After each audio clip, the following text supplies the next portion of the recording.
আসসালামু আলাইকুম। নিশ্চয়ই সবাই ভালো আছেন। আলহামদুলিল্লাহ আমিও ভালো আছি।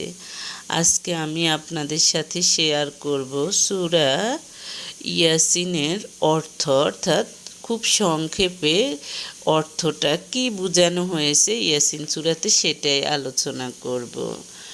কিয়ামতের ময়দানে পাপীরা ভীষণ জাহান্নামের মুখোমুখি হয়ে বলবে, হে মাবুদ, কেরামান কাতেবিন ফেরেশতারা হিংসা করে আমাদের বিরুদ্ধে এসব লিখেছে।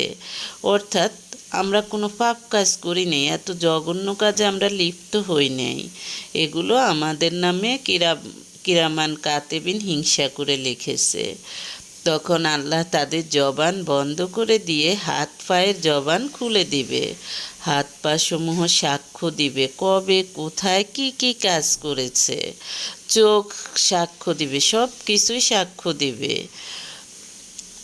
আল্লাহ বলেন, মানুষ যখন বৃদ্ধ হয় তখন আমি তার স্বাভাবিক আকৃতি প্রকৃতি একেবারে উল্টিয়ে দেই, তবুও এদের হুঁশ হয় না।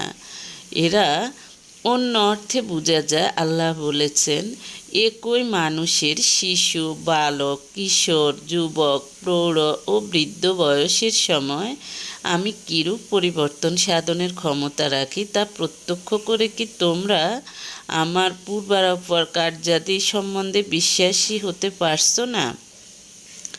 পথভ্রষ্টরা বাস করছে আল্লাহরই রাজ্যে। সৃষ্টি করেছেন তিনি, প্রতিপালন করেছেন তিনি। মৃত্যুর পর সবাই যাবে তার নিকটেই।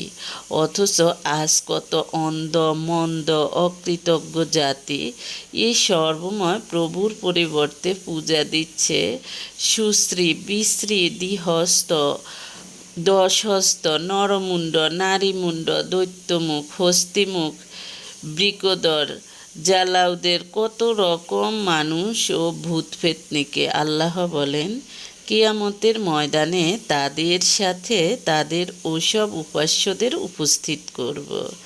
তারা কি উপাস্য ছিল এসব কথা জিজ্ঞেস করার জন্য।